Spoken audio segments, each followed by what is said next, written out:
Muito boa noite, seja muito bem-vindo a mais um Andrew Jumper Live. É uma alegria estar com vocês nessa hora e nessa noite podermos tratar de um tema que a Escritura trata, que a Escritura ensina e que faz parte da nossa necessidade, do nosso processo na nossa santificação, a santificação das nossas emoções.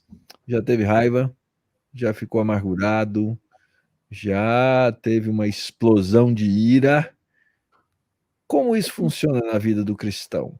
Como é que nós podemos e devemos tratar dessas coisas e viver com elas no nosso dia a dia, tendo em vista a dinâmica ou as dinâmicas do nosso coração e das situações que nós vivemos. Então, esse é o nosso tema dessa noite, é sobre isso que vamos tratar, e para isso nós temos dois colegas, irmãos, pastores que vão nos conduzir nesse processo. O doutor Heber Campos Júnior e doutor Valdeci Santos. Muito boa noite, colegas. Muito bom estar com vocês aqui.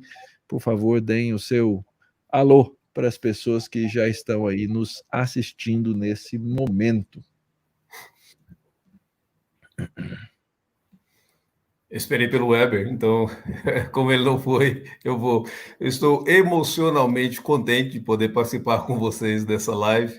É muito bom estar com o Dr. Mauro, o Dr. Weber e tantos outros que nos assistem, nos acompanham semanalmente nessas lives. E eu espero que, de fato, a nossa conversação aqui seja instrutiva, seja edificante para todos nós.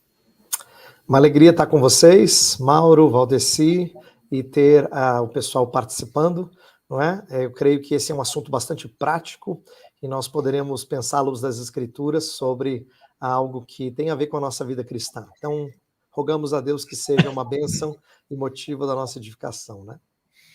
Muito jóia. E vocês que estão chegando aí, olha, eu estou emocionado aqui que a gente já tem uns 50 participantes da live. Eu achei que com a concorrência que a gente está tendo aí na TV hoje à noite, a gente ia ter menos gente, viu? Então, você que está aí conosco, muito obrigado por nos acompanhar e por entender que esse é um assunto também importante. Nós queremos pedir o seu auxílio agora, de forma que você, por favor, coloque aí o link da nossa live, seja no Facebook, seja no YouTube, nas suas mídias sociais. E ainda nesse começo, mais pessoas chegarão aqui para nos assistir, para ouvir sobre esse tema, e assim, então, todos vamos poder crescer juntos. Não deixe de inscrever-se no canal se você não é inscrito, aí você vai ser avisado pelas mídias sociais que a gente está entrando ao vivo, ou vai entrar ao vivo, e você pode nos acompanhar tanto na segunda-feira à noite, no Andrew Jumper Live, quanto nas quartas-feiras pela manhã, na nossa devocional Andrew Jumper. Então não esqueça de fazer isso, inscrever-se e deixar aí o seu like, tá bom? Então, dados esses iniciais recados aqui, acredito que a gente pode começar a caminhar para tratar do nosso tema, que é a respeito das emoções e da santificação das emoções. Afinal de contas, quando trazemos esse tema como assunto da nossa live, o que é que nós queremos dizer por emoções? Por favor, colegas. Não é Roberto Carlos, emoções, mas o que a gente quer dizer biblicamente com isso? Tem várias definições do assunto. A palavra emoção, ela vem do latim motere, que significa mover, ou seja, por meio das emoções nós nos movemos em direção às pessoas, nós apresentamos a nossa moção como reação às pessoas, ao próprio Deus, e assim por diante. Nós nos movemos para dentro de nós mesmos, muitas vezes, não é? Mas talvez uma definição bem simples do assunto É uma definição que eu peguei de um ex-professor meu, Ed Welch, quando ele diz assim: emoções são a linguagem do coração. Então, quando meu coração está triste, eu expresso a tristeza do meu coração por meio dessas emoções. Quando o meu coração está alegre, eu expresso essa alegria, o júbilo, e assim por diante. Então, talvez essa seja uma definição bem simples, mas muito prática para o nosso dia a dia, para pensarmos sobre isso. Indo na linha do Valdeci, ele usou uma expressão interessante, que é a ideia de emoções normalmente serem tratadas como reações mesmo. E eu acho que na maioria das vezes é o caso. Mas, como a gente vai ver ao longo da nossa conversa aqui, às vezes nossas emoções são algo que nós praticamos como ações, isto é, elas movem a gente a fazer algo, não é? Ou elas são resultado de ações que nós fazemos. Eu vou dar um exemplo bem simples, e Valdeci conhece o material que eu vou compartilhar aqui com vocês, não é? Quando conselheiros bíblicos falam sobre amar o inimigo, não vem como resultado de emoções já formadas de calor por esse inimigo, né? De carinho por ele, mas nós resolvemos ter atitudes afetuosas, e é claro que emoções podem vir como resultado disso. Agora, Valdeci falou muito corretamente, a maior parte das nossas emoções, elas são resultado de coisas que acontecem conosco, né? A gente reage com ira, com medo, com luto, com tristeza, com às vezes ansiedade, com alegria, não é? Então, assim, tanto boas como ruins, e algumas justificadas e outras não justificadas, elas normalmente são as reações da experiência que a gente vive, não é? Isso normalmente é o que acontece. Talvez eu deveria ter, na minha palavra, ter dito que essas reações, elas são expressões, a maneira como nós expressamos aquilo que está dentro de nós. Nesse mesmo esquema, eu queria apenas fazer uma distinção muito tênue, às vezes até difícil de fazer, entre sentimento e emoções. Porque muitas vezes nós confundimos as duas coisas, né? Nós falamos assim: olha, eu me sinto triste, ou eu estou me sentindo alegre hoje. Interessante, porque sentimento é a percepção que eu tenho, é uma percepção sensorial, é uma percepção que eu tenho da minha sensação naquele momento.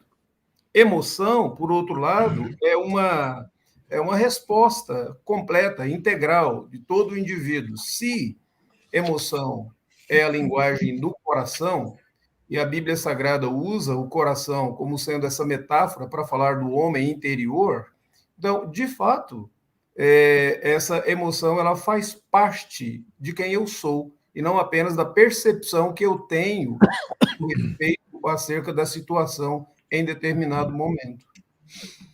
Ok, já que você levantou aí, doutor Valdeci, essa questão de emoção, sentimento, essa relação, pode falar um pouquinho sobre a questão de emoção, sentimento e desejo?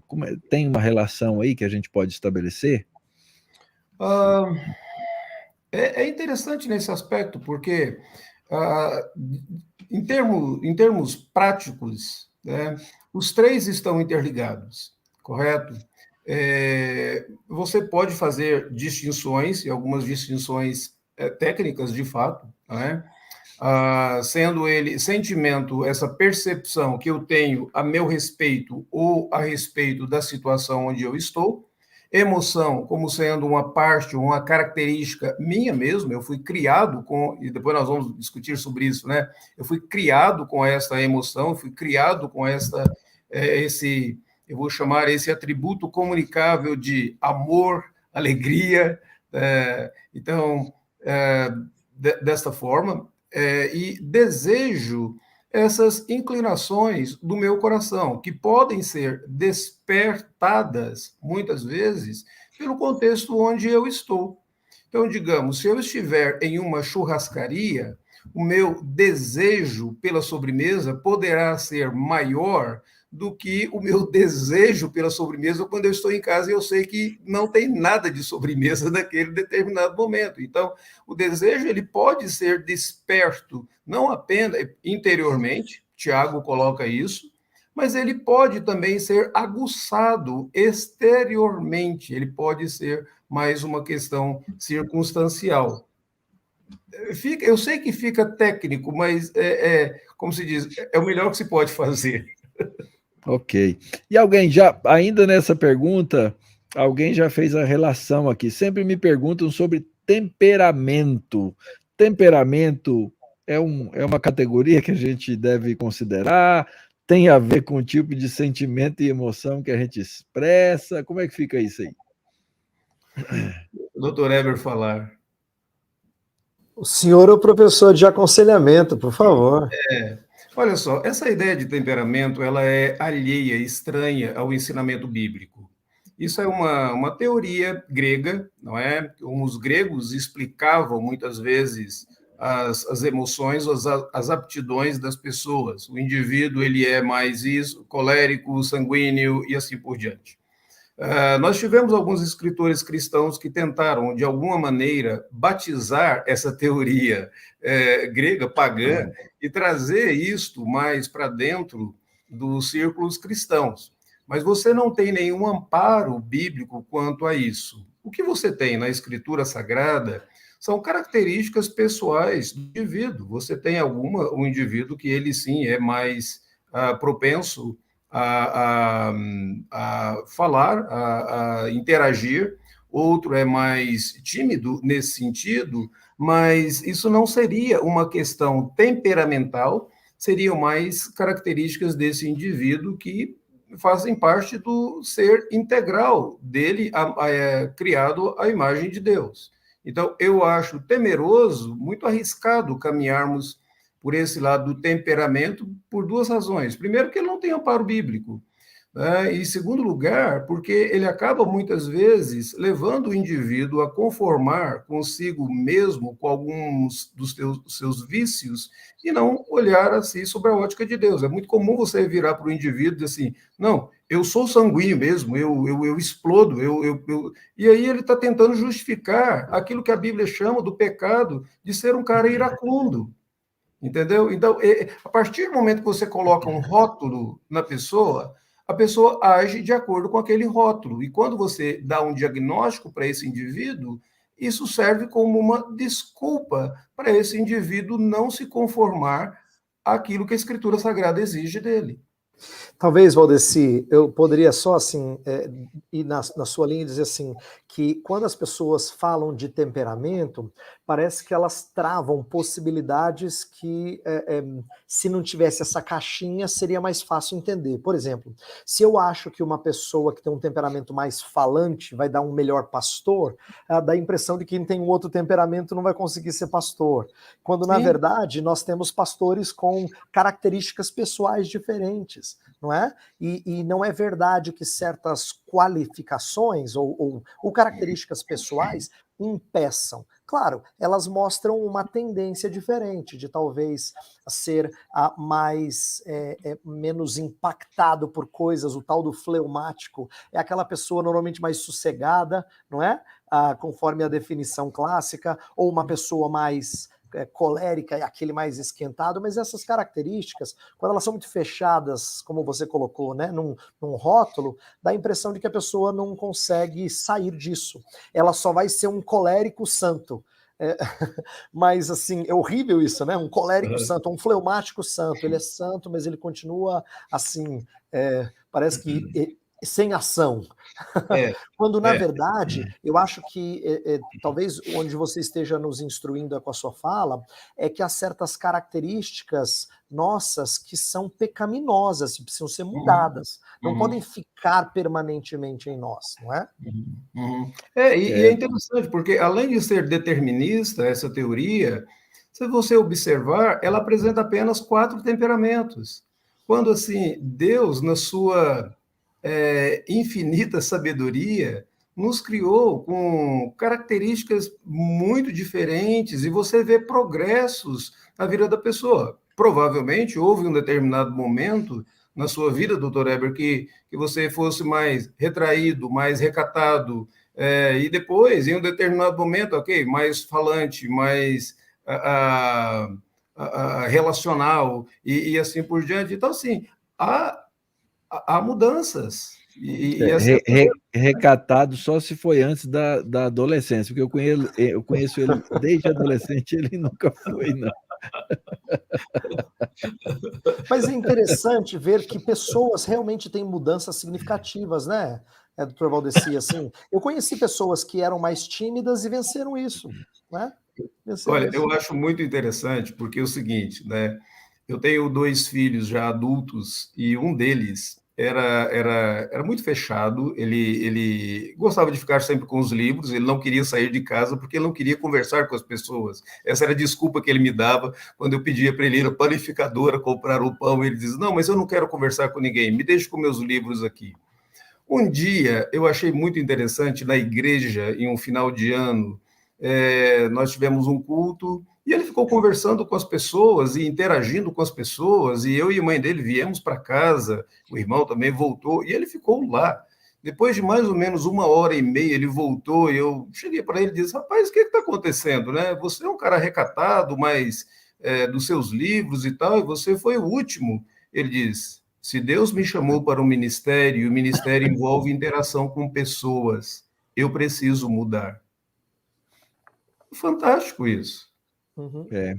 E dentro dessa mesma linha, né, de você santificar uma teoria, o que eu observo muito hoje é que as pessoas, muitos abandonaram esse conceito dos chamados temperamentos, né, para começar a classificar as suas, eu não sei nem dizer o nome, suas emoções como doenças, né? Isso aí se tornou algo muito comum. Recentemente eu conversei com uma pessoa que ele classifica a sua condição de explosivo, etc., etc., com um problema neurológico. Ele tem que tomar remédio, um transtorno, ele precisa tomar remédio para isso, né?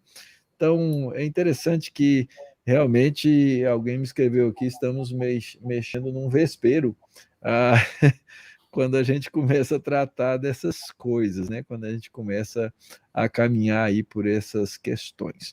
Mas nosso alvo aqui é falar sobre a santificação das emoções, então vem a nossa pergunta: como é que a Escritura trata as emoções? Quais são elas, em geral, né? E como são tratadas? Antes de a gente chegar no vespeiro, antes de chegar nessa, podemos trabalhar mais um pouquinho o vespeiro, só um pouquinho? Volte lá. Você diz Você assim, gostou, né? Eu gostei, o vespeiro é bom, né? Para de vez em quando. Para debater. Para debater. Eu quero pegar, por exemplo, a obra do Dr. Heber Júnior, sobre cosmovisão, no qual ele faz um trabalho fantástico quando ele mostra o aspecto da criação, da queda, da redenção, e ele trabalha, claro, tem a consumação, mas eu queria pegar justamente esse aspecto de criação e queda. As pessoas, muitas vezes, elas se definem pelas suas emoções porque elas dizem assim, Deus me fez assim. Não, Deus não te fez assim. Nós precisamos olhar para a nossa vida à luz da criação e queda. Deus nos criou perfeitos, o pecado atrapalhou. Ou seja, eu não posso dizer assim, se eu sou um iracundo, Deus me criou dessa maneira, Deus colocou isso. Eu não posso pegar, por exemplo, Provérbios fala da mulher que é contenciosa, não é aquela que está sempre reclamando, murmurando. Em inglês a expressão é nagging, rixosa. Então, eu não posso pegar essa mulher, ela não pode dizer, Deus me criou desta forma. Não, eu tenho que fazer essa distinção entre criação e queda. Certo? Você falar para mim, você nasceu assim, beleza, eu aceito. Você falar para mim, Deus me criou assim, eu digo, não, é isso não. Você nasceu pós-queda, há um pós-queda aí, e você não pode explicar o seu comportamento e a sua definição pelas emoções como se fosse pré-queda. Eu, quando adolescente, tinha uma novela, e a gente sempre fala assim, eu não assisto novela, mas quando eu era adolescente, eu assistia novela, alguém comentou comigo, né, e tal, tinha aquela novela, acho que era Gabriela Cravo e Canela, Lembra a música da novela era eu nasci assim, eu vivi assim, eu sou sempre assim, vou morrer assim, né? E as pessoas não entendem essa dinâmica de amadurecimento, de crescimento, de mudança, né? E até, eu diria, de superação, né? Eu falo para as pessoas não, ninguém acredita nisso, tá? Eu me considero uma pessoa tímida, eu sou tímido. Mas aí, ó, todo mundo começa a rir, tá vendo? Não, eu acredito, eu acredito. Mas você precisa entender quais são os mecanismos. Como é que eu sei que eu sou tímido? Porque quando eu estou fora do meu ambiente, eu travo, eu fico travado, né? Eu não tenho a liberdade fora do meu ambiente de me comunicar bem, de me relacionar e assim por diante, né? Mas é fato que a gente precisa crescer e amadurecer nas emoções. Ok. Vamos lá, então. Agora, doutor Valdeci, como a escritura trata das emoções, já que você voltou no vespeiro? Me perdoe, né? Olha, antes do Valdeci falar, deixa eu dizer uma coisa que eu acho que é muito legal. Emoções, a gente vai falar aqui prioritariamente das nossas emoções, emoções humanas, mas a escritura não deixa de retratar o nosso Deus expressando emoções, não é? E é muito interessante isso. Sentimentos que normalmente para nós são tratados mais relacionados a pecado, como é o caso de ira, ou de afetos assim ternos como amor ou bondade, benignidade, não é? São coisas que aparecem no nosso Deus. Então, assim, o fato de Deus ser tratado como alguém que tem misericórdia, isto é, existe um elemento no nosso Deus no qual ele tem compaixão, ele de alguma forma sente o desejo de socorrer aqueles que estão na miséria. São emoções tão belas expressas da parte do nosso Deus. Então, o nosso Deus é alguém assim, e quando nós falamos de emoções, a primeira coisa que eu acho que é legal, indo naquilo que o Dr. Valdeci falou sobre criação, é que nós fomos criados com emoções e isso não é ruim. Então a gente não pode começar a jogar nas emoções a culpa dos nossos erros. É pena que eu sou assim. Não, você ser feito com emoções é reflexo de Deus ser assim e fazer você parecido com ele. Então esse acho que é um ponto de partida legal para a gente lembrar, não é?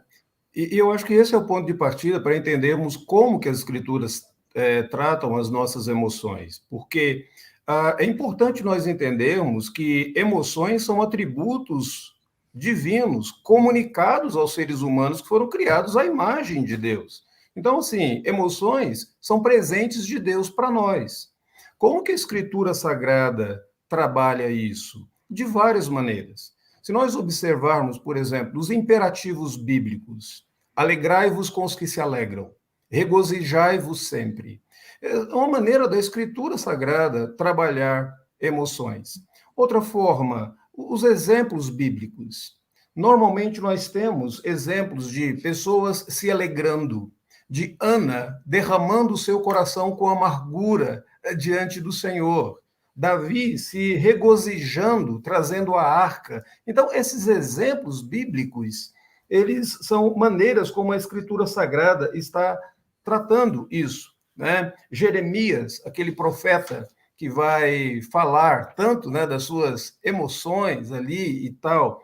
Os salmos, aquilo que Calvino chamava de anatomia de todas as partes da alma.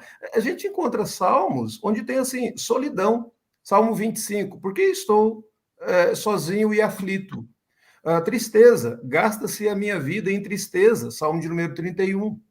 Ansiedade pelo pecado, bate-me excitado o coração. Salmo 38, não é? Assim, arrependimento, desencorajamento, por que estás abatido, ó minha alma? Salmo 42. Alegria, alegrai-vos, exultai. Então, assim, você encontra isso.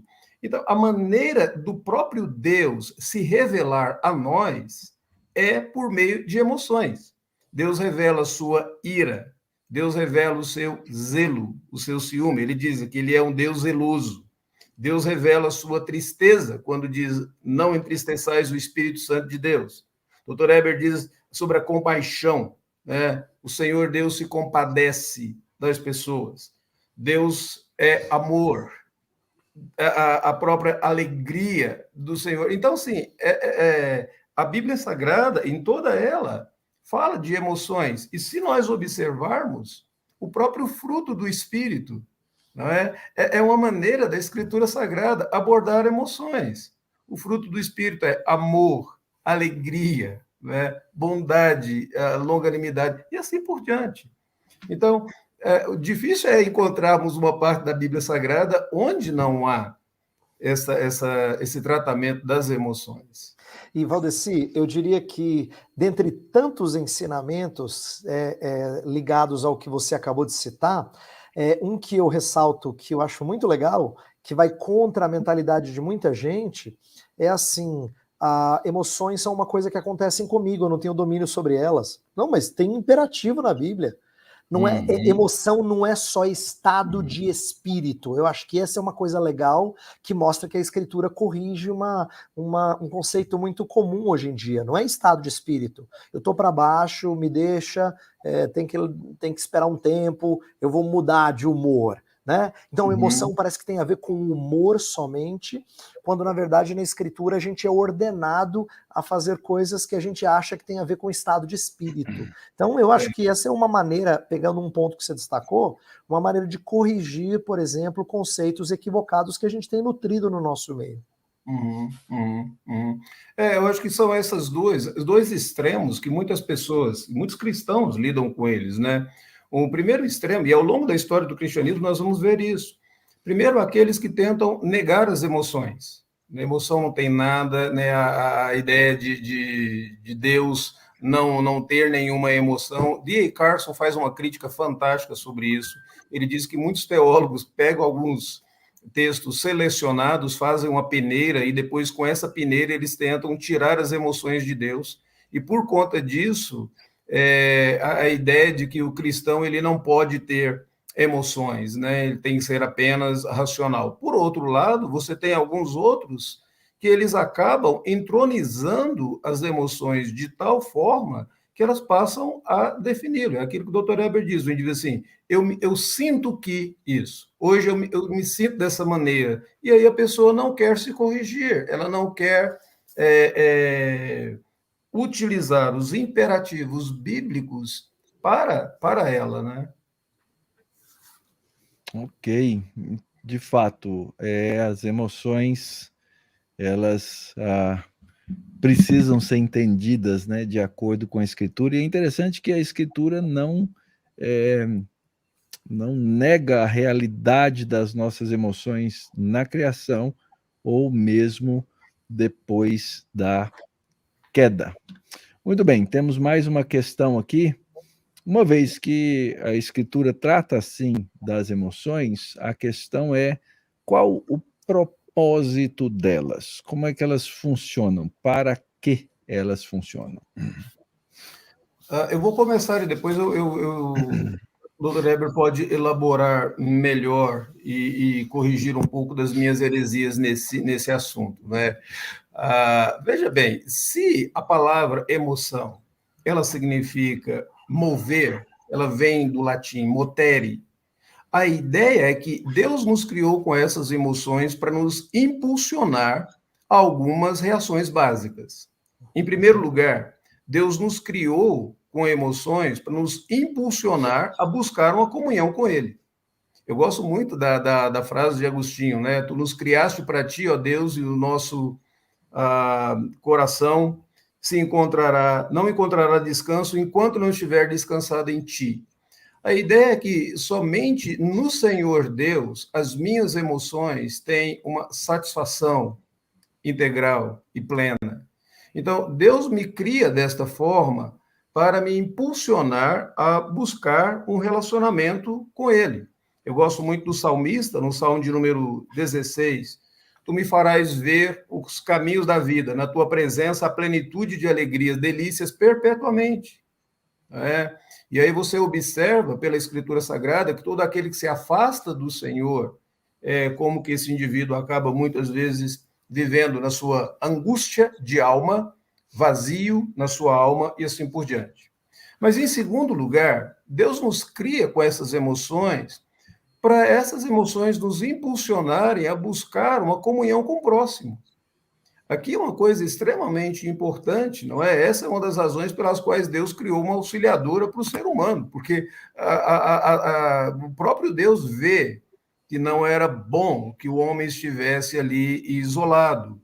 E aí você observa como que nos imperativos bíblicos, quando diz assim, olha, amai os vossos inimigos, orai pelos que vos perseguem, maridos, amai a vossa mulher. Por que eu preciso do imperativo para eu amar a minha esposa? Entendeu? Assim, não deveria ser uma coisa tão natural, tão fácil, mas eu preciso disso. Deus ordena que eu utilize essas emoções, para que essas emoções me impulsionem a buscar comunhão com o próximo, né?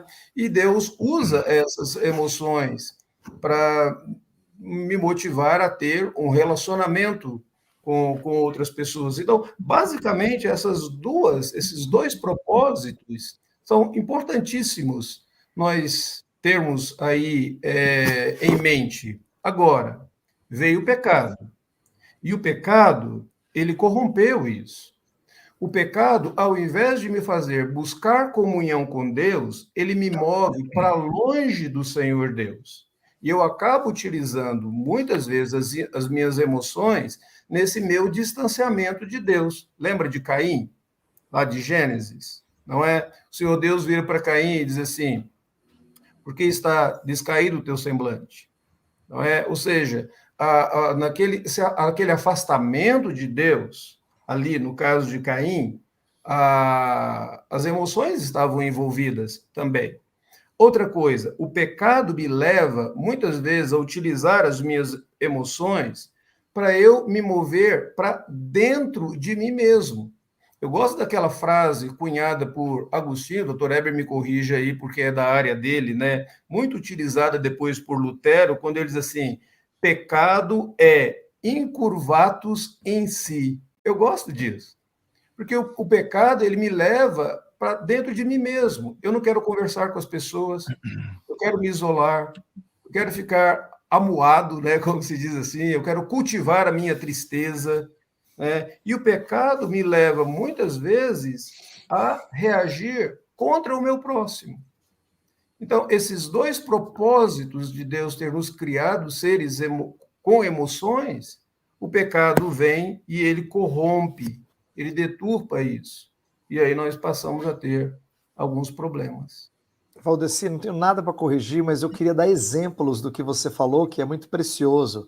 Por exemplo, quando a gente vê alguém na rua sendo injustiçado, digamos que a gente visse uma pessoa batendo num outro indefeso, existe, Deus deu um gatilho na gente para que a gente não seja apático. Inclusive, ser apático é tremendamente pecaminoso. Então, olha que legal Deus nos dar um recurso, que são as emoções, para que haja uma ira santa que nos move a dizer, tem que fazer alguma coisa, seja por nossas mãos ou pedindo socorro, mas alguma coisa tem que ser feita, não é? Então, essa é uma emoção que mostra que Deus não nos fez sem reação.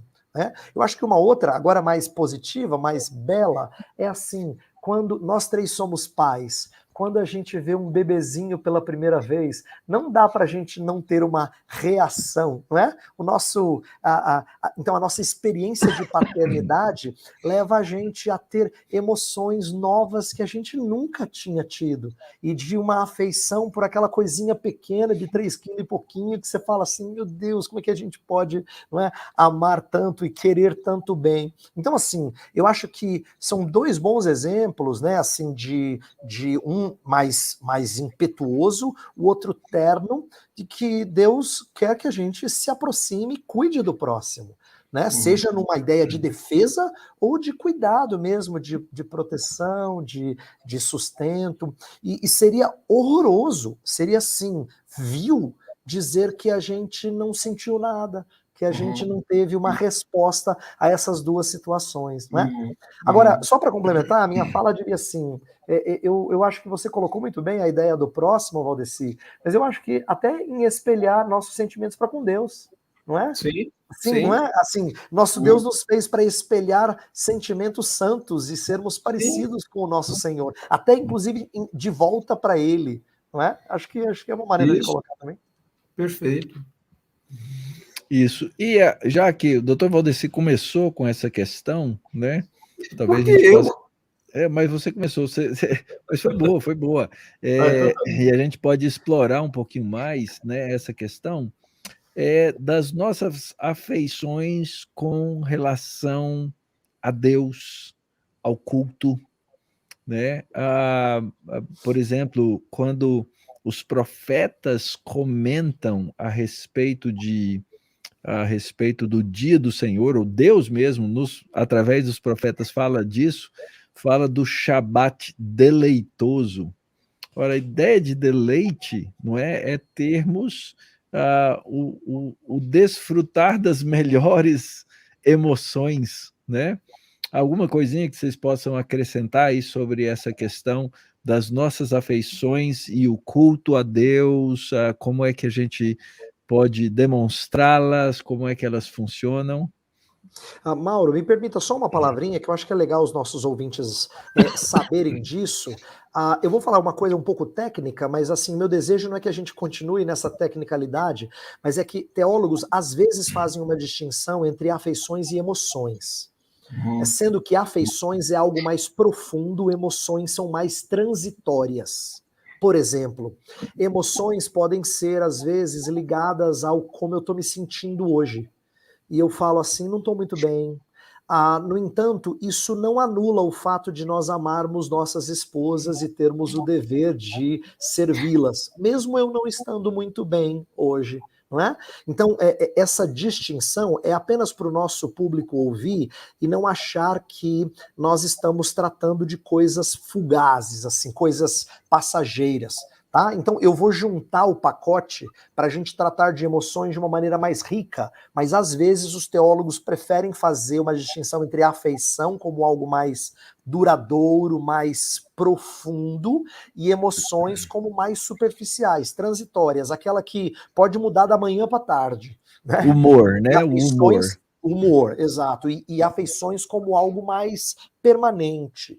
Né? Então, eu estou fazendo essa distinção porque essa é uma palavra técnica, às vezes usada em teologia. E eu termino com um último exemplo. Quando Jonathan Edwards escreveu o famoso livro Afeições Religiosas, ele não queria falar de sentimentos transitórios, ele queria falar de coisas duradouras, de mover do interior que são duradouros em relação a Cristo, em relação ao nosso Deus. Então, só para que os nossos ouvintes saibam que a palavra afeição é muito cara na história do cristianismo, e normalmente ela tem a ver com uma coisa mais segura do que simplesmente essa transitoriedade. Emoções, tá? Ou paixões, né? Isso, paixões. Paixões é um bom exemplo de coisa que, na história da teologia, é transitório. Por exemplo, nosso Deus é chamado de um Deus sem paixões, embora ele tenha afeições. Isso. Nós temos paixões, tá?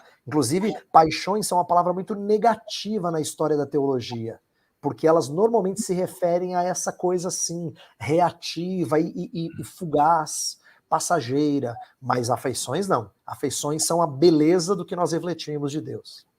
Ok. Isso nos dá o gancho para a nossa próxima questão, que virá logo após os nossos comerciais, não é? Gente, nós somos aqui o Centro de Pós-Graduação Andrew Jumper, vocês estão aqui com nossos professores nessa noite, discutindo o tema, e, óbvio, já fiz o pedido no comecinho, peço de novo, inscreva-se no canal, deixa o like aí no vídeo, manda para outras pessoas, e deixa eu falar rapidinho aqui para vocês do que nós oferecemos no Andrew Jumper. Por exemplo, você indo visitar o nosso site, você vai encontrar a nossa revista teológica, a Fides Reformata. São 26 anos, gente, de publicações ininterruptas, com artigos de natureza teológica, acadêmica, pastoral, cpaj.mackenzie.br. Sobre qual tema você escreveu na última Fides, professor Eber? Eu falei sobre a importância do culto público para a vida cristã. E o doutor Valdeci? Eu escrevi sobre o tríplice aspecto do ministério da palavra, né? Público, privado e pessoal. Muito bom. E eu tive a alegria de escrever um artigo que, se alguém conseguir entender o título, certo? Já ganha um desconto na mensalidade, que é Moisés, Tiago, os crentes e as redes sociais. Como é que nós quebramos frequentemente o nono mandamento e as exortações de Tiago no capítulo 4 da sua epístola sobre o falar mal dos outros. E aí, então, fiz uma relação disso aí com as perguntas do nosso catecismo. Então, você vai encontrar lá na nossa revista, você vai encontrar artigos de natureza acadêmica. Nós oferecemos no Andrew Jumper cursos de EAD, cursos assíncronos, cursos online, cursos híbridos que tem parte online, parte presencial, e nós estamos com o processo aberto para alguns dos nossos cursos neste momento. Nós estamos com o nosso curso o nosso mestrado em divindade, nas duas modalidades, online e híbrido. O processo seletivo está aberto. Nós temos o nosso curso de doutorado em ministério, está com inscrição aberta.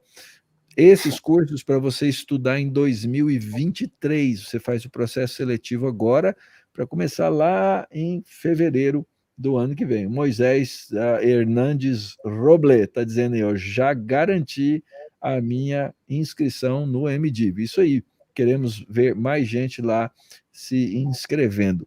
E nós também estamos com o nosso curso de especialização em educação cristã, com as matrículas, inscrições abertas para você começar no mês de setembro. Então, vai lá no nosso site, cpaj.mackenzie.br, e conheça lá os nossos vários programas, entra lá em processo seletivo e você vai ver o que é que está aberto lá e que você pode se inscrever, tá bom? Então fica aí o nosso convite para você conhecer um pouquinho mais sobre a nossa escola. Muito bem, então a última pergunta, que foi o propósito das emoções, nos trouxe o gancho para a próxima, que é: qual a relação dos sentimentos, vontade e razão? O que vem primeiro? Eu sinto, eu penso, eu sinto, eu desejo. Vocês são os mestres, resolvam o problema. Eu vou começar, mas é porque eu deixo a parte mais difícil para o Valdeci. Vamos lá. Deixa eu dizer assim, historicamente, há uma discussão muito grande entre o que nos domina, o que ganha a força final. Por exemplo, se é o intelecto ou se é a vontade. Então tem os chamados voluntaristas, que são os defensores da vontade como sendo dominante, ou os intelectualistas, né, defensores da razão como sendo dominante, do intelecto. E eu acho que não é importante, não é salutar a gente gastar tempo com isso agora, mas vale a pena a gente dizer o seguinte: a tradição reformada, em tempos recentes, tem falado com frequência, os teólogos reformados têm repetido com frequência a ideia de 3 faculdades da alma, todas provindas do coração. Então aqui eu acho que é legal a gente crescer em cima daquilo que a gente já falou e dizer assim: do coração é que procedem os nossos pensamentos, as nossas emoções e os nossos desejos. Então, antes do que a gente ficar investigando qual que vem primeiro, é entender que pensamentos refletem o estado do nosso coração, desejos, o estado do nosso coração, e emoções também. Né? Refletem o estado do nosso coração. Então, esse é um princípio importante de antropologia, para a gente não achar que coração, na Bíblia, é simplesmente sede de sentimentos ou de emoções. Porque tem gente que fala assim, não é? Eu amo tal pessoa de coração. Ela quer dizer assim, que eu amo com sinceridade, como sendo o coração a sede dos sentimentos ou das emoções. Quando a Bíblia, na verdade, usa coração para falar de outras coisas. Jesus perguntou assim para os homens que indagavam e questionavam ele: por que arrazoais em vosso coração? não é? Coração sendo lugar de raciocínio. Olha que interessante. E a gente não está acostumado a falar de coração ligado à razão, raciocínio. Então, na Bíblia, existem textos que conectam, tanto no Antigo quanto no Novo Testamento, conectam o coração, tanto com intelecto, como com desejo, como com emoção. E eu acho que esse ponto de partida é legal, porque faz a gente compreender um pouquinho melhor que emoções são essa janela para dentro do nosso coração, né? Então, assim, quando certas emoções vêm à tona, a gente está revelando um pouquinho de quem a gente é, porque o coração, na verdade, é o nosso mais interior. Eu acho que esse ponto de partida antropológico é legal da gente amadurecer e mastigar um pouquinho aqui para o nosso público pensar nisso. Fantástico. Acho que é interessante porque isso que o Dr. Eber acabou de falar tem sido historicamente ilustrado pela metáfora de um trem, onde mais ou menos assim, olha, a verdade é o motor, tá? O vagão principal é a mente, é a razão, a vontade é o vagão dos passageiros e as emoções são os vagões desgovernados. Então, normalmente as pessoas pensam dessa forma, como se emoções fosse somente alguma coisa negativa. Agora, observe que o indivíduo, o intelecto também pode nos enganar. O indivíduo pode ser traído pelo intelecto. Diz o insensato no seu coração, não a Deus. Isso, né? Então, assim, o intelecto pode nos enganar, a Escritura Sagrada ali, a nossa vontade pode nos enganar. E aqui uma coisa muito interessante, quando a Escritura Sagrada utiliza essa metáfora do coração, quando ela fala do coração, ela está falando do homem interior. O que o meu coração é o que eu sou, não é? Então, esse meu coração que reflete, que pensa, que analisa, que erra, né? É o meu homem interior. Por isso, quando nós utilizamos aquela definição de emoções como sendo linguagem do coração, essa definição é especialmente importante para nós, na minha área, né, na área do aconselhamento bíblico, porque quando eu começo a observar as emoções da pessoa, quando eu começo a conhecer as emoções da pessoa, eu começo a ver o que o coração dela está dizendo, o que o coração dela está clamando, de fato. E aí, uma transformação do coração pelo Evangelho, pela graça, pelo poder de Deus, implica também em transformação das emoções.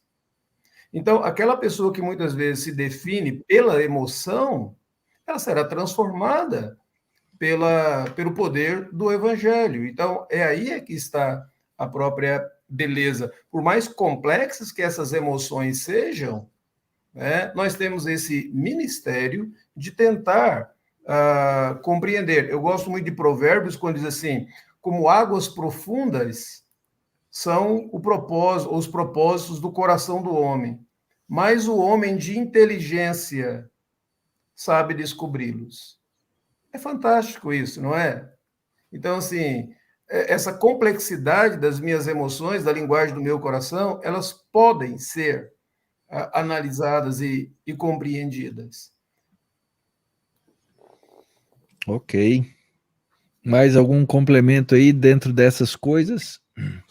Não, o Valdeci me fez pensar numa coisa assim, não é? Às vezes a gente ouve linguagem tão imprópria de pessoas se rendendo às emoções como se elas fossem algo que te definem e você não ter nenhum tipo de mudança nelas e santificação delas. Eu já ouvi gente dizendo assim, eu sou uma pessoa muito apaixonada, né? Eu me entrego, não é, Valdeci? A gente que quer dizer assim, eu sou uma pessoa que se entrega, quando eu amo de verdade, eu sou muito apaixonado, tá? Quer dizer, o que ela está dizendo, na verdade, eu acho que, dentre outras coisas, o que ela está dizendo é que ela é uma pessoa que gosta de... que se apega de forma talvez idólatra àquela pessoa, se torna vulnerável e acha que isso é virtude. E acha que isso é virtude. Ela ainda diz com boca cheia. Desde que seja sincero, né, é o que importa, né? Essa ideia da sinceridade, entregue-se ao seu coração. e assim por diante, né?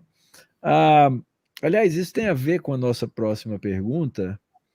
Como é que as emoções ganharam tanta proeminência em nossos dias, né? Eu lá atrás citei Roberto, né? Emoções. E o fato é que uma entrega absoluta às emoções, né? Aliás, essa é uma das frases clássicas, né? Se chorei ou se sofri, ou se sorri, é isso? Se chorei ou se sorri, o importante é que emoções eu senti, não é? O importante é isso aí. Existencialista, né? Existencialismo puro, né? Como é que as emoções ganharam tanta proeminência aí nos nossos dias? Porque que isso é o que vale hoje, né? Mauro, eu queria começar dizendo que é muito curioso estudar a história do pensamento cristão, por exemplo, mas não é só no pensamento cristão, não, no pensamento ocidental em geral, e ver que as discussões de tempos antigos, como por exemplo da Idade Média, era de intelecto e de desejo, né, de vontade. Você tem muitos tratados sobre a vontade, tratados examinando o intelecto. As emoções eram sempre consideradas secundárias, meio que corolárias, assim, né? Elas não eram proeminentes. E nós vivemos num tempo que é o contrário. Nós temos, assim, filmes, desenhos infantis que retratam seres humanos sendo dominados pelos sentimentos. Não é? Então, assim, como é que nós chegamos nisso? Eu acho que essa resposta, claro, poderia ser muito longa e eu não quero aqui me delongar, mas simplesmente, primeiro, chamar a atenção das pessoas para que elas saibam que nem sempre foi assim, mas, em segundo lugar, dizer que a gente passou por uma mudança de pensamento, uma mudança de cosmovisão, em que passar a expressar coisas do seu interior virou virtude. Isto é, antes a gente tinha certos sentimentos que nos envergonhavam e a gente os suprimia. Hoje em dia, nós chegamos num ponto em que uma expressão cunhada por alguns filósofos chamado individualismo expressivo ganhou proeminência. O que significa isso? A ideia é que eu tenho que expressar quem eu sou, eu tenho que ser autêntico. Né? As pessoas falam muito disso, a ideia de autenticidade. Então, eu compartilhei com o Mauro hoje, né? Eu estou lendo esse livrinho aqui do Carl Truman, chamado Strange New World. É um livro que ainda não saiu em português, mas ele conta um pouco da história de como o nosso mundo, dentre outras coisas, ele fala assim, como o nosso mundo ficou assim psicologizado, de tal forma que você define coisas muitas vezes pelo sentimento. Alguma coisa ela não é importante se ela é verdadeira ou não, é se ela me ofendeu ou não, não é? Então, assim, eu sinto muito ofendido pelo que você disse, Mauro. E aí, assim, isso é o que conta. Não importa se é verdadeiro ou se não é. É impressionante como a gente valoriza os sentimentos e como isso está por trás de muitas coisas que, até para o pessoal mais maduro hoje, era estranho na sua infância. Não é? Hoje em dia, quando a gente fala da preocupação com bullying, com segregação, quando a gente fala sobre inclusão social, tem muito a ver com emoções. E eu não estou dizendo que todos os movimentos nessas áreas são ruins, mas eles revelam uma preocupação impressionante que as emoções ganharam. Como a pessoa sente é determinante. E eu tenho que valorizar isso mais do que tudo. Então, a ideia de quer ver, sair do armário, né? Ou de mostrar quem eu sou, a minha verdadeira identidade, tem a ver com colocar emoções para fora. E isso é louvado.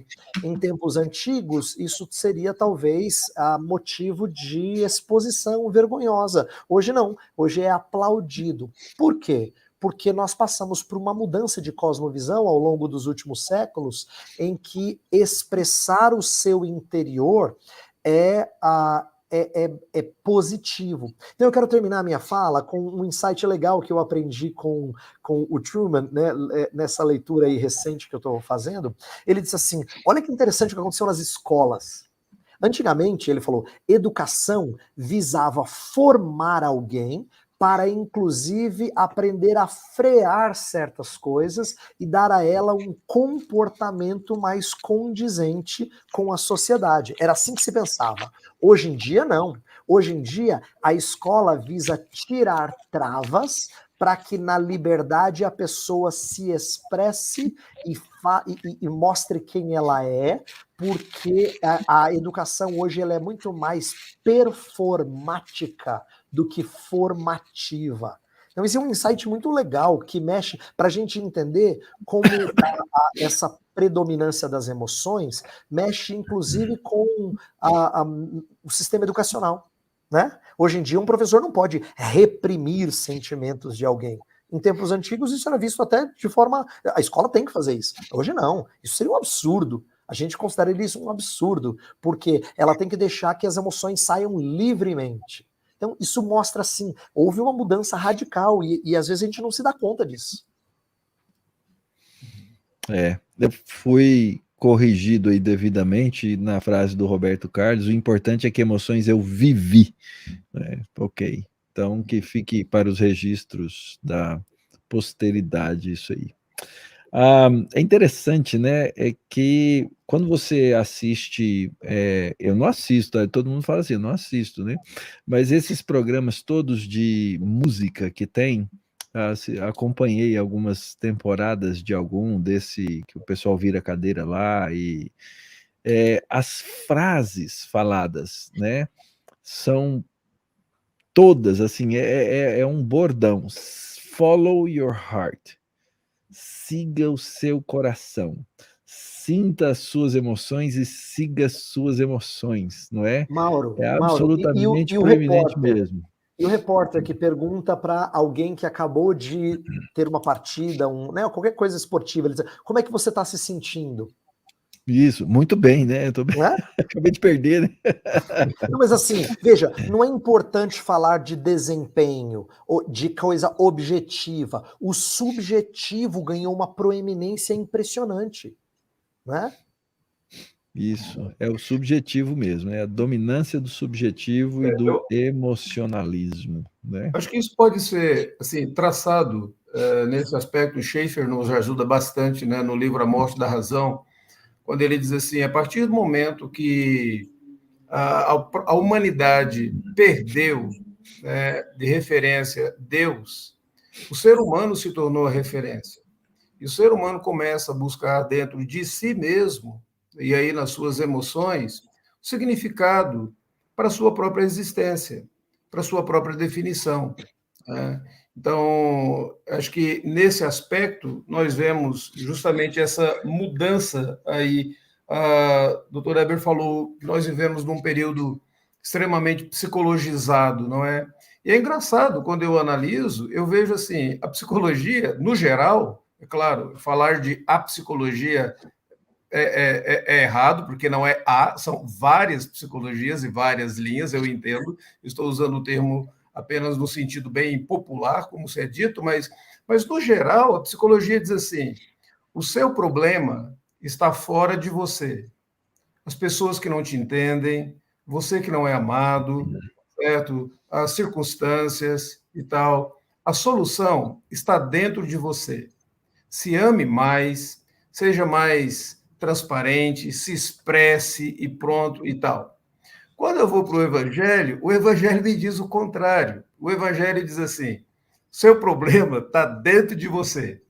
É o coração pecaminoso, enganoso é o coração desesperadamente corrupto, é o pecado. E a solução está fora de você. É no sacrifício de Cristo Jesus na cruz que você poderá ser redimido.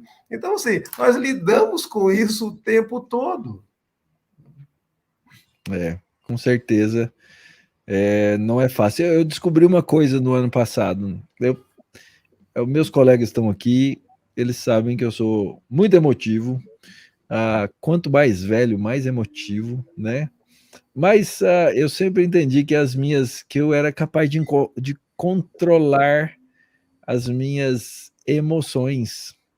Até que, numa determinada situação, eu percebi, eu sabia racionalmente o que deveria fazer, como eu deveria tratar a situação, como eu deveria caminhar com a situação, mas convencer o meu coração de que eu devia mudar aquilo não foi fácil, demorou, não é? Demorou mesmo. E a gente precisa aprender que isso é algo que acontece. E aí, a nossa próxima pergunta: é verdade dizer que as emoções nos dominam? E olha lá, nós estamos chegando agora a 1 hora de live, e nosso trato é ficar aí nesse parâmetro, hein? Vocês, temos 3 perguntas aqui para caminhar. Vamos lá, Mauro, vou tentar ser sintético aí, mas você disse uma coisa muito legal. Às vezes a gente tem a sensação de que a gente não consegue mudar as emoções. A razão pode dizer uma coisa, mas a emoção parece que vai no outro caminho, né? Por exemplo, o caso do medo. Você fala assim, eu não tenho que ter medo, mas você sente medo, não é? Ou quando você quer o desejo lícito por justiça, que vira, na verdade, esse sentimento de vingança. O que isso revela? Eu acho que revela o nosso coração. Valdeci começou a nossa live dizendo, emoções são linguagem do coração. E eu quero voltar bater nessa tecla, porque a gente não consegue mudar as emoções rapidamente, porque as emoções refletem os nossos amores, refletem onde o nosso coração está. Não significa que as emoções são impossíveis de serem mudadas. Então, as emoções nos dominam? Não. Nós somos o reflexo do que o nosso coração ama. E as emoções, elas vão de acordo com os amores do coração. O que eu tenho que fazer para que emoções que são ruins tenham que ser mudadas? Bem, os meus amores, o meu coração precisa ser cativado por outras coisas, não é? Então, um livrinho muito legal que eu sempre recomendo aos nossos alunos a ler é O Poder Expulsivo de um Amor Maior, né, do Oswald Chambers, que é um livrinho fantástico. A Monergismo acabou de lançar uma versão muito, muito bacana sobre esse poder expulsivo do amor por Deus, que é maior do que o amor pelo pecado. É uma sacada genial né, do Oswald Chambers, quando ele vai levar a gente a ponderar sobre a questão da santificação. É dizer assim, a gente não vence o pecado com simplesmente dizendo não vou, não é uma racionalização, porque as emoções dizem outra coisa, você ama aquilo. Então como é que você muda? Você tem que amar outra coisa mais, você tem que cultivar amor por coisas que vão vencer sobre o amor que está te dominando de maneira pecaminosa. Então não é uma razão contra a emoção, não é desejo contra intelecto ou desejo contra emoção, não é? As 3 andam juntas. Então, veja só, para terminar minha resposta. Quando a gente sente amores por coisas ilícitas, o intelecto racionaliza e o desejo resolve ir atrás disso. Então as coisas elas não estão em conflito, elas no final da história trabalham conjuntamente, enquanto que quando Deus invade o meu coração de amor por ele e eu de fato nutro isso, a minha razão vai dizer, como eu fui tolo, né, em querer coisas ilícitas antes, e ter sentimentos pecaminosos antes, e o meu desejo vai dizer, Senhor, mais vale um dia nos teus átrios do que 1000 fora dele. Então, quer dizer, o coração sendo trabalhado, as coisas que saem dele, pensamentos, emoções, desejos, vão estar em conformidade. Não é? Falando a mesma coisa, apenas de uma maneira diferente, é o seguinte, as emoções nos dominam, elas podem nos dominar. De fato, elas podem. Aqui eu vou pegar a palavra dominar, nesse sentido, para lembrar que uma boa antropologia bíblica deixa claro que o ser humano, ele é uma pessoa que serve a alguém. Né? Então, eu gosto muito eu brinco às vezes dizendo, eu gosto da teologia do Bob Dylan. Bob Dylan tem uma música que diz assim, você vai servir alguém, seja a Deus ou seja o diabo, você vai servir alguém. Em outras palavras, o tempo todo você está servindo. As emoções podem dominar? Podem. Se você não for dominado, como o Dr. Heber Júnior falou, por alguém maior do que essas emoções. A partir do momento que você é dominado, que você é servo de Cristo Jesus, você vai querer se submeter às normas e às regras do Senhor. Pode demorar, não será uma coisa imediata, será um processo, será uma longa caminhada, não tem problema. A questão não é a velocidade, eu não estou tão preocupado com a velocidade, estou preocupado com a direção para onde o indivíduo está indo. Ele pode ir numa velocidade muito grande para o buraco, mas ele pode ir lentamente para mais perto de Deus. Eu gosto muito dessa expressão, isso é Calvino, nas Institutas, livro de número 3, ele diz que há momentos da nossa vida em que nós corremos com a velocidade de uma corça. Em outras ocasiões, nós trotamos. E em algumas outras ocasiões, nós nos arrastamos. Como eu não sou tão espiritual quanto Calvino, eu acho que tem algumas ocasiões que eu consigo apenas olhar da direção certa.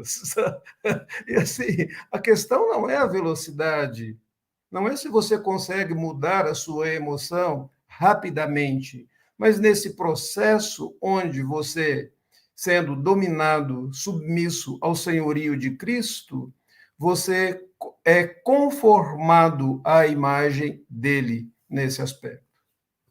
Mauro, me permita uma indicação literária aqui, que eu acho que é legal.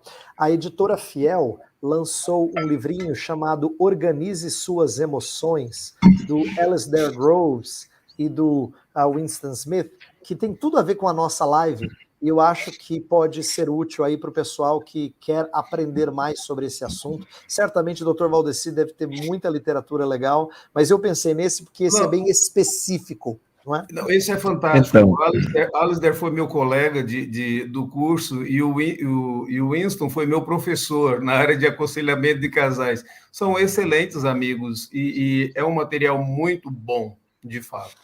Ok, já nessa linha de indicação, aproveitei para anotar, pessoal. Depois vocês ficam perguntando aí no chat, ó. Esse recebido hoje aqui cadê aqui? Pronto, do David Paulison, Bom e Bravo, editora Cultura Cristã. É sobre a santificação na área da ira. Como santificar a ira, a irritação, a reclamação e a amargura.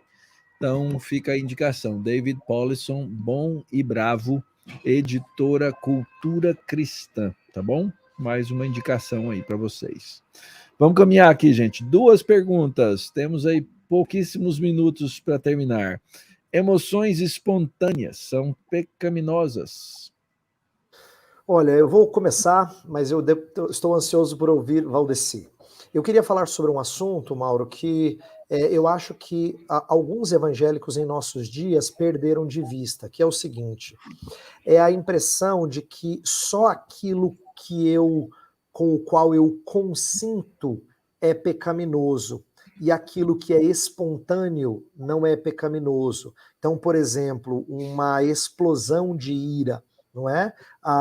Ou talvez um sentimento de medo, ou um sentimento de cobiça ou lascívia, né? Desejos impuros por outra pessoa. Quando isso vem, que isso não seria pecaminoso, a não ser que eu consinta e trabalhe com isso. Eu quero aproveitar essa oportunidade, essa pergunta, para dizer que a doutrina do pecado original ensina para a gente, é uma doutrina antiga que tem como grande articulador inicial Agostinho de Hipona, mas que foi apreciada ao longo da história e a teologia protestante, reformada, falou muito disso, né? Calvino fala muito bem desse assunto, de concupiscências. É dizer que as próprias inclinações na Escritura são consideradas pecado dentro de nós. Então, quando a gente fala de pecado, a gente não chama de pecado apenas aquilo que o consentimento interior, né? Ou o planejamento anterior, o desejo consumado. Isso aí é o final do processo, mas as inclinações, o direcionamento é prova de que há pecado dentro de mim. Então, uma definição clássica de pecado, né? É uma distinção entre pecado original e pecado atual. Atual não tem a ver com contemporâneo de tempo, tem a ver com ato, prática. E aqui não é ato só externo. Quando você pensa, você comete um pecado, né? Quando você planeja algo mal, quando você deseja algo de maneira cobiçosa, você deseja, você comete um ato. Mas mesmo antes de a gente consentir com essas emoções, eu quero aqui lembrar aos nossos ouvintes que a boa teologia que nós temos seguido fala que as inclinações já são pecado. Elas já são evidência de pecado dentro de mim. O pecado interior, aquilo que a Bíblia chama da carne, não é? E a carne, ela produz a certas coisas e eu tenho que mortificá-la. Então veja que interessante. Eu não mortifico só quando eu, vamos dizer assim, eu não consinto. O fato de brotar sentimentos que são ilícitos revelam que a mortificação é um processo que é progressivo, gradativo agora e que só vai terminar no final do processo de santificação. O Senhor Deus nos ajuda a sufocar isso, mas a volta deles é expressão de pecado original, né? De inclinação. Então, eu queria fazer essa breve consideração teológica, porque eu sinto que alguns cristãos têm entendido erroneamente, quando eles acham que, por exemplo, veio um pensamento mal, e aí eu sufoco ele. Então eu não pequei. Veja, essa é a teologia que não combina com a teologia reformada. Essa é a teologia que levou wesleyanos, por exemplo, a defender o perfeccionismo. Quando eu não ativamente cometo um pecado, eu não sou pecador, não é? Quando, na verdade, o fato de pecado brotar dentro de mim, os sentimentos pecaminosos brotar dentro de mim, já revelam como eu sou pecador, como eu sou carente da graça de Deus. Então, a boa teologia reformada, ela diz que pecado já existe quando as emoções surgem. Antes que você consinta, você já revela que você é pecador. Então, isso é pecaminoso, sim, e não somente o consentimento dessas emoções. Uhum. Nós poderíamos tecer vários argumentos com relação a isso. Eu acho que, nesse aspecto, de fato, carecemos aí de uma compreensão melhor do pecado original e carecemos de uma compreensão melhor daquilo que na teologia reformada nós chamamos de depravação total. Ou seja, o pecado ele não afetou apenas a minha mente para consentir com os meus desejos, mas o pecado me afetou totalmente, inclusive no campo dos desejos.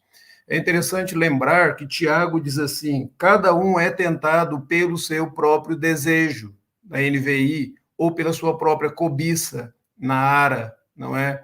Então, Tiago deixa claro que esse desejo é, em si, pecaminoso. Esta cobiça é, em si, pecaminosa.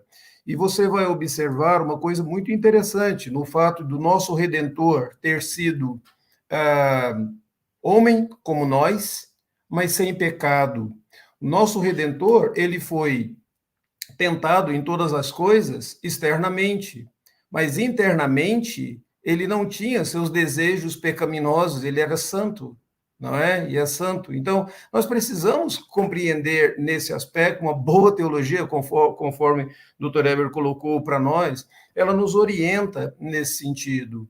Agora, aqui é algo muito interessante, porque nós vemos também esta perspectiva de hoje, muitos cristãos hoje, por conta da própria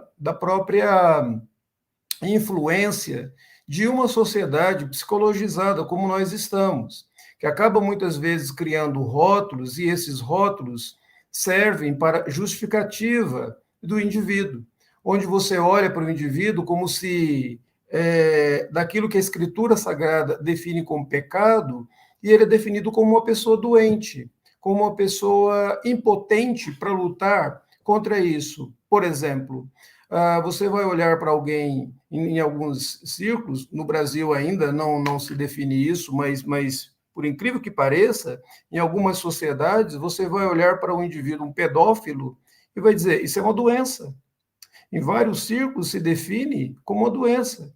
Quando você poderia dizer, não, esse é um desejo pecaminoso e a pessoa precisa, de fato, lutar contra isso e buscar, nesse aspecto, a transformação que o Evangelho produz, a fim de que essa pessoa seja liberta de tais desejos ou inclinações pecaminosas. Mas, hoje em dia, normalmente, toma-se essas inclinações pecaminosas e simplesmente diz, não, o que ele pode fazer contra isso? Ele é totalmente impotente contra essas coisas.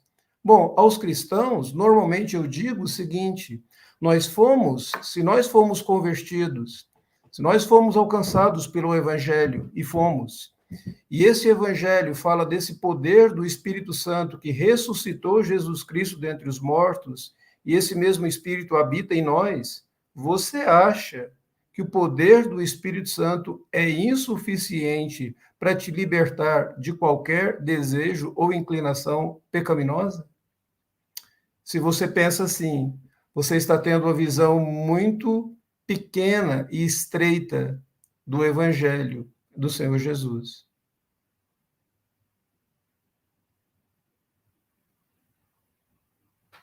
Tem que abrir o microfone, Mauro. Eu acho que o doutor Mauro ia... Muito bem. Era a tosse, fechei o microfone, as emoções aqui não funcionaram para ligar de volta.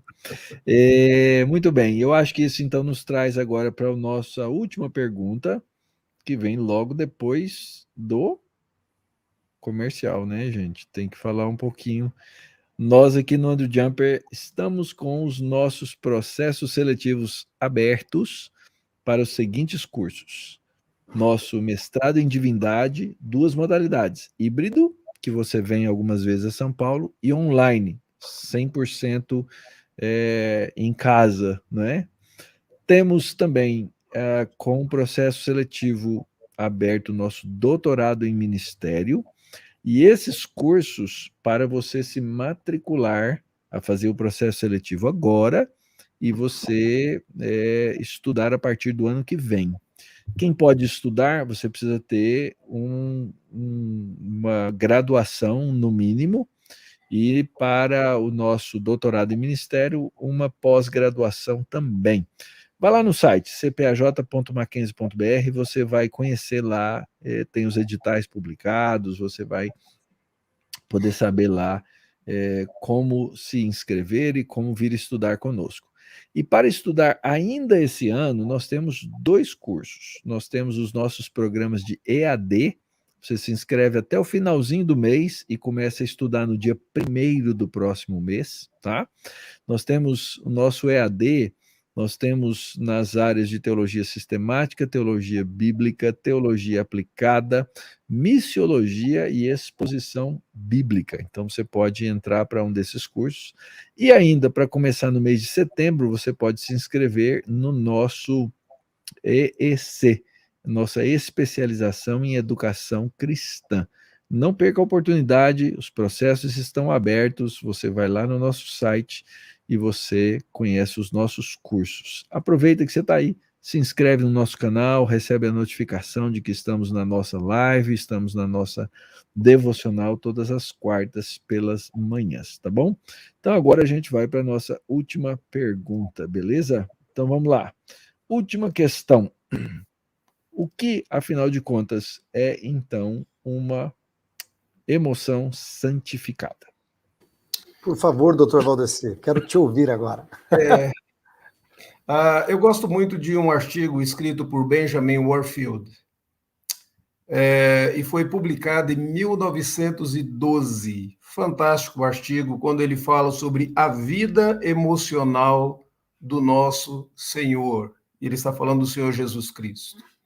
Ali, Benjamin Warfield nos dá uma imagem, de fato, do que é alguém com as suas emoções santificadas. Ali ele descreve a compaixão de Cristo Jesus nos evangelhos, né? Onde Jesus Cristo se compadece de pessoas de formas diferentes, o leproso, a viúva de Naim, 2 homens. Ali ele fala da ira do nosso Redentor. Ali ele fala da alegria do nosso Redentor. E ele vai descrevendo as emoções que os próprios evangelhos descrevem do Senhor Jesus Cristo. A tristeza do Senhor Jesus quando ele chora, o seu amor, né? No caso de Lázaro, o Senhor está enfermo, aquele a quem amas. e assim por diante. Então, uma emoção santificada, eu diria, uma imagem de uma emoção santificada é o próprio Jesus Cristo.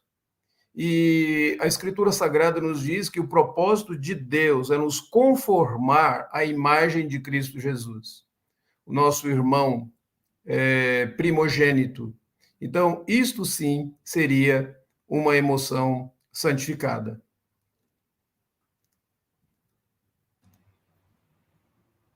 Mauro, eu não tenho muito a dizer, a não ser o fato de que eu acho que Cristo é o exemplo perfeito de emoções ordenadas, não é? Eu falo ordenadas é assim, elas não serem bagunçadas. Se o pecado traz caos, então a santificação é a ordenação dos nossos amores, não é? Colocando inclusive em prioridades, coisas que devem ser prioridade. Eu estava pregando esses dias e um dos textos que eu expus foi 1 Pedro 2, em que ele vai falar lá, honra todas as pessoas, né? Ame os irmãos, tema a Deus e honre o rei. Então, assim, olha como ele ordena os nossos sentimentos em relação às pessoas. Você ama os irmãos. Não, ele não dá ordem para amar a César, embora a gente saiba que amar o inimigo é parte da tarefa cristã, mas ali a ideia de ter ternos sentimentos em relação aos irmãos, temer a Deus, você não pode temer César, temer o rei, mas você deve honrar o rei. Então, assim, é interessante que essas ordens tenham vindo de Pedro, mostrando que vida santificada, emoção santificada é isso, é ordenar as nossas emoções para que elas reflitam essa vida santa. E esse artigo do Warfield que o Dr. Valdeci citou é famosíssimo e realmente é muito belo. Muito legal, colegas, muito bacana. Passamos um pouquinho da nossa proposta final de tempo, mas faz parte, né? A gente acaba sempre fazendo isso. A gente precisa ordenar essas emoções de falar aqui na nossa live, ok? Colegas, deem aí o seu boa noite para nosso público e vamos caminhar para a próxima. Bom, então, boa noite a todos. Muitíssimo obrigado, Mauro, Weber, obrigado pela interação. Aprendi bastante com vocês hoje. É ótimo poder ordenar algumas das minhas ideias a partir dessa nossa conversa, desse nosso diálogo. E aqueles que nos assistiram, que nos acompanharam, meu muitíssimo obrigado. Que o Senhor Deus continue abençoando a vida de cada um de vocês. Amém. Eu também rogo a Deus que abençoe vocês e agradeço a oportunidade de ter falado de um assunto que é tão prático, não é? E que a Escritura tem tanto a nos dizer. Que essa live seja só um gatilho assim para as pessoas estudarem um pouquinho mais sobre esse assunto precioso. Gatilho de emoções, isso aí. Queria terminar lembrando vocês um texto do apóstolo Paulo, além, obviamente, né, do texto clássico de Gálatas, que nos fala das obras da carne e do fruto do Espírito, como essa ordenação debaixo do Espírito. O texto de Paulo em 2 Timóteo, capítulo 3, quando ele fala da desordem, e ele fala para Timóteo, os últimos tempos serão dias difíceis e os homens serão. E ali nesse texto, quando Paulo usa mais de 15 descrições para as desafeições dos homens, ele usa a palavra filéu, a raiz filéu em várias dessas expressões, né? Avarentos, amantes do dinheiro, né? Amantes dos prazeres, mais amigos dos prazeres do que amigos de Deus. E ele vai dizendo como os tempos são difíceis, como os homens são direcionados no seu coração por essas afeições, essas emoções desordenadas. Mas Paulo termina o capítulo dizendo que a Escritura tem uma função nisso. A Escritura inspirada por Deus, ela é útil para o ensino, repreensão, correção e educação na justiça. E aí Paulo faz o grande contraste do homem de Deus com o homem desordenado nas suas emoções. O homem de Deus perfeito e perfeitamente habilitado para toda boa obra. Ao longo da vida, o Senhor nos trata com a sua palavra, com o discipulado. O apóstolo Paulo diz a Timóteo: tu tens seguido de perto o meu exemplo. E assim, então, nós temos a oportunidade de ser guiados, de sermos guiados pela palavra, pelo Espírito e no discipulado na Igreja de Cristo. Que Deus os abençoe, que Deus os guarde, que Deus nos guie nas nossas emoções e nos santifique. Uma boa noite, até quarta-feira nos encontramos.